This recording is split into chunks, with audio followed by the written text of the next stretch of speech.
Assalamualaikum. Salam sejahtera. Apa hal korang? Jangan betulkan kau punya handphone ini channel yang lain. Selamat datang ke dalam channel YouTube Lemak Tu Lin dan masih lagi bersama dengan saya Captain Rais. Apa hal korang? Check it out now. Ya bedu. Let's go. Okey, ambil masa juga sebenarnya aku nak buat review untuk kasut yang aku dah beli agak lama, iaitu Puma David Nitro. Aku tak sure nak sebut dia macam mana. Puma lah.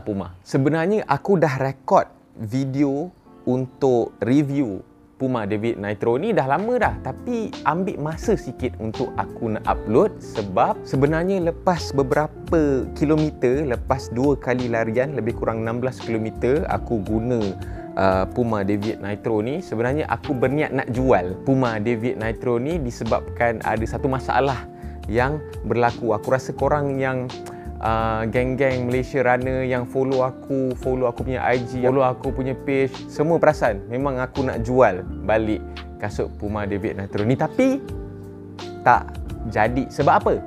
Kejap lagi aku ceritalah. Dan aku pun hampir-hampir nak upload video review yang aku dah buat tak berapa lama lepas aku guna Puma David Nitro ni, tapi aku tak jadi nak upload. Salah, cuma bahagian ankle saja yang ada masalah. Jadi aku boleh buat kesimpulan kasut ni memang menyakitkan aku lah. Sebelum tu, macam biasalah aku ceritalah sikit spek untuk David Nitro ni. Aku beli dengan tanda harga $689 dekat butik Puma dekat ICT Mall, which is masa tu aku pergi cari dekat merata-rata tempat, bermacam-macam butik Puma juga aku pergi, tapi dah habis. Untuk berat dia lebih kurang 258 gram, which is around 9 ounce lebih. Mungkin pada data agak berat juga, tapi sebenarnya kalau kau pakai rasa ringan je. Dia punya heel drop dia 10mm dan dia punya arch support dia adalah untuk kaki neutral, dan dia punya fabric dia adalah fabric pakai mesh. Dan untuk dia punya tapak dia menggabungkan teknologi foam dengan carbon plate, which is sebenarnya orang confuse juga sama ada kasut ni untuk daily training ke ataupun kasut race day. Sebab kalau biasanya kasut yang ada carbon plate ni orang akan pakai untuk race day, tapi sebenarnya kasut ni korang boleh guna untuk both daily running ataupun training dan juga race day. Dia punya tapak dia pakai Puma grip, which is sangat-sangat tahan, sangat-sangat durable dan sangat-sangat super duper grip. Kalau setakat lari dekat jalan tar yang basah, which is ada beberapa kasut yang aku guna bila aku lari dekat jalan tar yang basah, dekat cornering, kemungkinan akan macam tergelinci, dia macam skidding sikit. Tapi tidak pada kasut ini. Dan yes, kasut ni adalah kasut yang full carbon plate. Memang kasut ni dari segi energy return dia sangat melonjakkan kaki kau. Serius, dia punya propulsion, dia punya energy return, dia punya bouncing. Kalau untuk kasut carbon plate, aku boleh cakap ini antara kasut yang terbaik lah. Cuma mungkin Puma ni dia tak famous je. Dia bukannya macam Nike, macam Adidas yang marketing dia kau-kau. Okay? Mungkin kurang dari segi marketing, tapi aku rasa kasut ni sangat-sangat padu lah. Dan kasut ni juga dia ada keunikan dia sikit lah. Dia ada orang kata pantulan cahaya. Okay? Pantulan cahaya dekat sini. Dia ada spoiler dekat sini. Nak nampak? Dia ada spoiler dekat situ. Dia ada orang kata pantulan cahaya, dia ada reflektor dekat belakang ni. Kalau korang lari dalam gelap, memang insyaAllah kereta akan nampak lah. Jadi korang takkan kena langgar. Jadi aku akan ceritakan sikit pengalaman pelik aku gunakan kasut ni yang menyebabkan pada mulanya aku nak jual kasut ni, tapi tak jadi. Sampai aku dah buat review yang nak suggest korang supaya jangan beli kasut ni, tapi aku tak jadi nak upload video tu. Ini sebab dia. Mula-mula masa aku lari, okey, aku pakai kasut ni dekat kedai, aku dah try, aku dapati dia ada feel yang sangat pelik. Yang first time aku rasa bila aku pakai running shoes, iaitu dekat bahagian ankle ni, dekat belakang ankle ni, dia tak ada orang kata macam padding tau.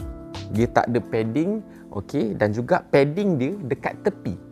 Okey, dekat tepi, yang sebenarnya bila korang pakai kasut ni, walaupun kau pakai memang saiz kau true to fit apa kejadah semua ni, kau akan rasa kasut ni longgar sangat dekat bahagian ankle ni. Bila kau pakai, bila kau lari, kau rasa macam kasut ni nak terbuka, kasut ni macam nak berpisah. puitis ayat aku. Kasut ni macam nak terkeluar daripada kaki kau. So masa aku beli tu, aku rasa benda ni maybe dekat kedai aku tak pakai proper punya running socks.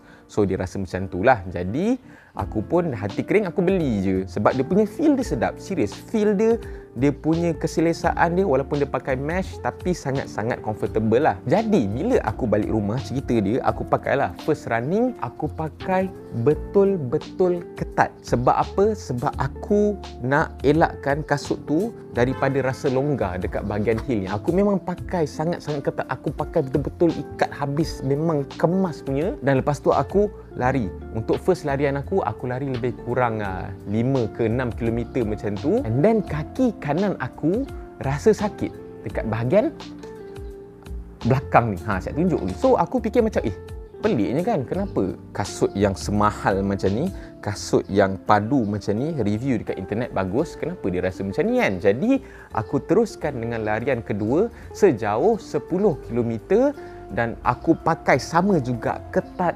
padu apa semua, sampai menyebabkan aku punya stride, every stride yang aku buat tu aku macam control sikit tau. Okay? Aku tak lari in a proper stride lah. Aku tak lari dalam keadaan selesa. Aku control sikit aku punya bukaan langkah tu, dan menyebabkan in the end aku punya ankle ni melecet teruk. Aku punya belakang aku punya belakang ni melecet teruk sampai aku injet, sampai aku seminggu tak berlari. Okay? Dan lepas tu terus aku nekat, kasut ni bukan untuk aku kot, aku nak jual lah. Okay? Sebab macam rugi lah kan, dah beli mahal-mahal, lepas tu tiba-tiba dah pakai baru 2 larian, tiba-tiba kaki kau sakit. Okay? End up aku jadi tak guna pun kasut ni. Lagi selesa aku pakai Ghost 13 ke, aku pakai aku punya Nike Tempo ke, lagi senang. And then tiba-tiba abang aku dia cakap dia nak cuba kasut ni. Aku cakap pakailah kasut ni, tapi akan rasa pelik sikit sebab heel dia